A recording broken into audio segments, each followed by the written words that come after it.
بسم اللہ الرحمن الرحیم. السلام علیکم. اس سے پہلا کلپ میرا تھا مسلم ڈیٹیکٹیو، یعنی ایک مسلم کھوجی کہتے ہیں جو کھوج لگاتا ہے، جو حق کو تلاش کرتا ہے، اور اس پہ میں نے کچھ پہلو رکھے تھے.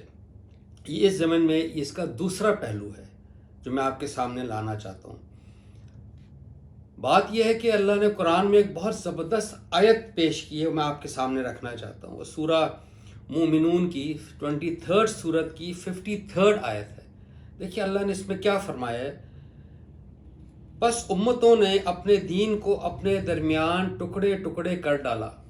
امتوں نے اپنے دین کو آپس میں ٹکڑے ٹکڑے کر ڈالا. اب ہر گروہ اس میں مگن ہے جو اس کے پاس ہے، یعنی سنی اپنی سنیزم میں مگن ہے، شیعہ شیعزم میں مگن ہے، وہابی ازم میں مگن ہے، بریلویت میں مگن ہے، سب مگن ہے. اس کا ایک بڑا اچھا فٹ نوٹ ہے کہ ان کی امتوں نے اپنے جی سے طیبات کو حرام، پاکیزہ چیزوں کو کئیوں نے حرام قرار دے دیا ہے، حرام چیزوں کو کئیوں نے حلال قرار دے دیا ہے، اور اس طرح انبیاء کے لائے ہوئے دین کو انہوں نے ٹکڑے ٹکڑے کر ڈالا. یہ میں اپنا چہرہ اس میں دیکھتا ہوں، یعنی میں جس مذہب میں پیدا ہوا، جس فرقے میں پیدا ہوا، میں اسی میں خوش ہوں کہ بس میں ہی درست ہوں. یہ وہ رویہ ہے جو قریش مکہ، یعنی جب حضور علیہ السلام رسول بنے اور اللہ نے ان کو فرمایا کہ آپ جائیے اپنے بھائی بند کو بتائیے، قریش کو، کہ آپ خانہ کعبہ میں جو آپ نے بت ڈالے ہیں یہ شرک ہے، اس کو شرک سے پاک کیجیے. اور دوسری جو اللہ پاک نے فرمایا کہ ان کو بتائیے کہ آپ سب نے حساب کے لیے میرے پاس آنا ہے. تو قریش مکہ نے کیا جواب دیا؟ بڑا کلاسک جواب دیا، وہی جواب جو ہم دیتے ہیں، یعنی کوئی بھی فرق نہیں ہے. انہوں نے کہا کہ ہم نے اپنے باپ دادا کو ایسے ہی کرتے دیکھا ہے، ہم نہیں بدلیں گے. اور جہاں تک قیامت کی بات ہے، ہم وہ قبروں سے گزرتے ہیں اپنے بزرگوں کی، تو ان کی سڑی گلی ہڈیاں ہمیں نظر آتی ہیں، تو کوئی بھی واپس نہیں آیا. دونوں چیزیں انہوں نے ریفیوٹ کر دی، اس کو انکار کر دیا اس بیسس پہ کہ باپ دادا ایسے کرتے تھے، ہم نے نہیں بدلنا. یہ ایگزیکٹلی وہ بات ہے کہ اب ہر گروہ اسی میں مگن ہے جو اس کے پاس ہے. اسی کے ایک اور پہلو میں آپ کے سامنے رکھنا چاہتا ہوں. سورہ سبا میں 34 سورہ کی آیت 31 ہے. دیکھیے اللہ نے ایک بہت زبردست نقشہ کھینچا ہے کہ جب قیامت ہو جائے گی اور جنت والے جنت میں چلے جائیں گے، جہنم والے جہنم میں چلے جائیں گے، تو وہ ان کا ایک ڈائلاگ ہے. جہنم والے جو دو گروپس ہیں ان کا آپس میں، میں ترجمہ پڑھ رہا ہوں. جو لوگ دبا کے رکھے گئے، یعنی ایک ہمارے ایک سوسائٹی کا پریشر ہے، ریلیجس پریشر ہے، ہمارے جو ریلیجس اسکالرز ہیں پرہیپس ان کا پریشر ہے، باپ دادا کے جو مذہب تھا اس کا پریشر ہے. جو لوگ دبا کے رکھے گئے وہ ان لوگوں سے جنہوں نے تکبر کیا، یعنی جن کو وہ فالو کرتے تھے، ان لوگوں سے کہیں گے کہ اگر تم لوگ نہ ہوتے تو ہم ضرور ایمان لانے والوں میں سے ہوتے. وہ لوگ جو بڑے بنے، جن کی وجہ سے ہم دباؤ میں آئے، وہ لوگ جو بڑے بنے، ان لوگوں کو جو دبا کے رکھے گئے، جواب دیں گے کہ کیا ہم نے تم کو ہدایت سے روکا؟ کیا ہم نے تم کو روکا تھا جبکہ وہ تمہارے پاس آ چکی تھی؟ بلکہ تم خود ہی مجرم ہو. آپ دیکھیں بالکل وہ کنارہ کش ہو جائیں گے، وہ اس چیز کی رسپانسبلٹی نہیں لیں گے جس پریشرز کی وجہ سے ہم نے وہ دباؤ قبول کیے. اس لیے میرا یہ جو ہے نا کلپ یہ ہے کھوجی، یعنی میں نے جہنم میں نہیں جانا، مطلب nobody wants to enter hellfire, لیکن میں ایک شعوری زندگی گزارنا چاہتا ہوں، کانشیس لیول پر میں جینا چاہتا ہوں.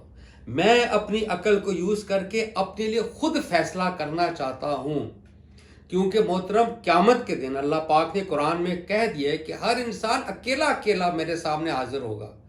یہاں پر تو ہمارا گروپ ہے نا، ہمارا جتھا ہے جو ہم کو بچا لے گا. ادھر کوئی جتھا نہیں، ادھر میرا نام عامر Yazdani, I will be standing alone in front of God Almighty.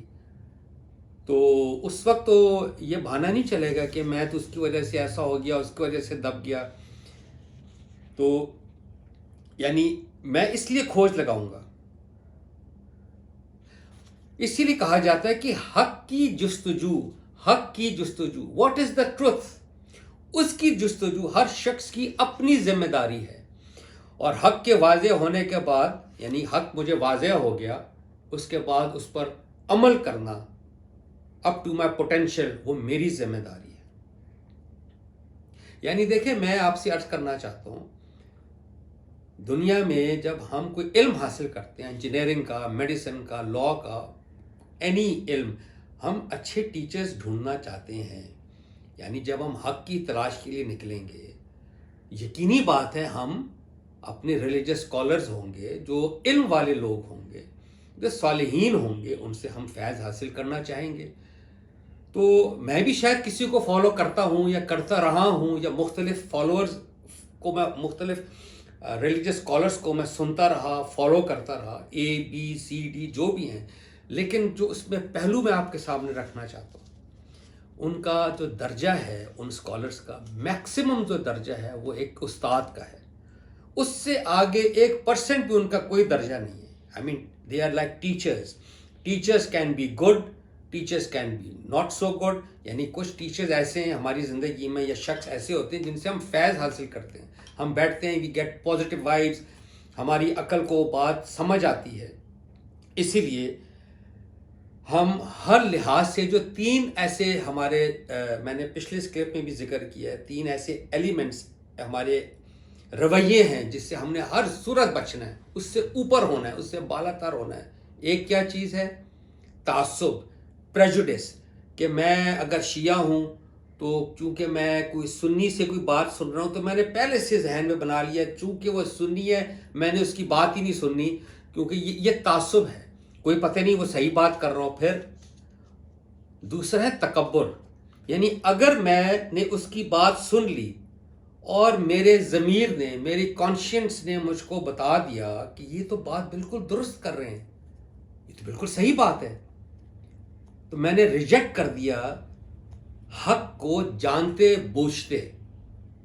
یعنی میں نے کیا کیا؟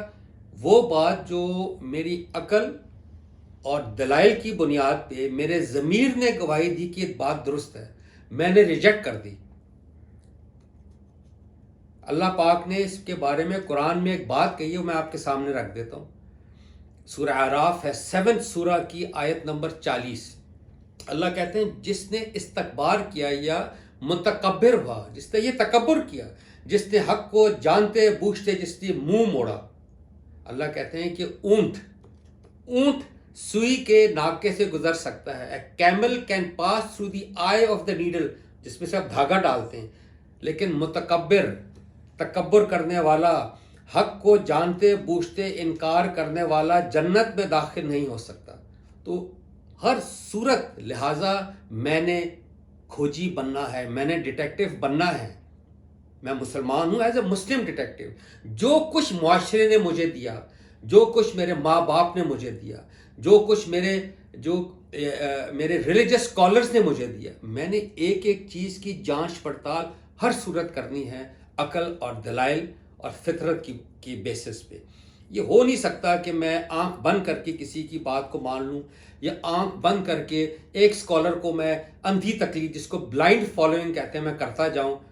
تو یہ میں نے آپ کو آیات پڑھ دی کہ قیامت کے دن وہ ڈائلاگ ہوگا. اس ڈائلاگ پہ میں نہیں I don't want to be a part of that dialogue. I want to be in God's paradise, enjoying His blessings there. اور تیسری چیز جو ہے وہ حسد ہے، جیلسی. یعنی ایک صاحب ہیں جو جن کے پاس الحمدللہ بڑا اچھا علم ہے، وہ زیادہ جانتے ہیں، یا فار دیٹ جیلسی کیا چیز، حسد کیا چیز ہے کہ مجھے حسد ہے کہ عورتیں مجھ سے زیادہ جانتی ہیں. ایک مثال ہے کہ وہ خاتون ہے تو میں تو بات ہی نہیں مانوں گا، میں تو مرد ہوں. یا میرا رنگ تو خیر میرا رنگ تو براؤن ہے، تو کوئی گورا کالا کی تمیز آ جاتی ہے، تو آپ اس کو یہ سب جو ریسزم آتا ہے یہ اسی بیسس پہ ہے. نہیں، میں انشاءاللہ، اور میں آپ کو بھی دعوت دینا چاہتا ہوں کہ ہم ان تینوں چیزوں سے، تعصب، پریجوڈس، تکبر، ایروگنس، حسد، جیلسی، ہم بالاتر ہوں گے اور ہم ہر صورت حق کی تلاش کے مسافر بنیں گے.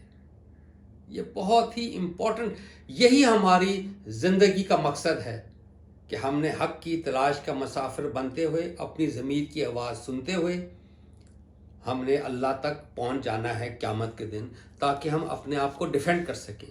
اقبال کا بہت زبردست شعر ہے، وہ میں آپ سے شیئر کر لیتا ہوں، علامہ اقبال کا.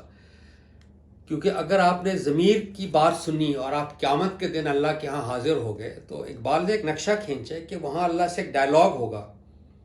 تو یہ چونکہ شاعر ہیں اور ایک تخیل ہے، اس میں ایک شاعری کا ایلیمنٹ ہے، وہ آپ ملوز خاطر رکھیے. تو اس میں اقبال فرما رہے ہیں کہ میری جب بحث ہوگی تو ایک ہوگی نا ڈسکشن، تو اس میں اقبال کا شعر ہے، فارغ تو نہ بیٹھے گا محشر میں جنوں میرا، فارغ تو نہ بیٹھے گا محشر میں جنوں میرا، یا اپنا گریباں چاک یا دامن یزداں چاک. بہت شکریہ. السلام علیکم.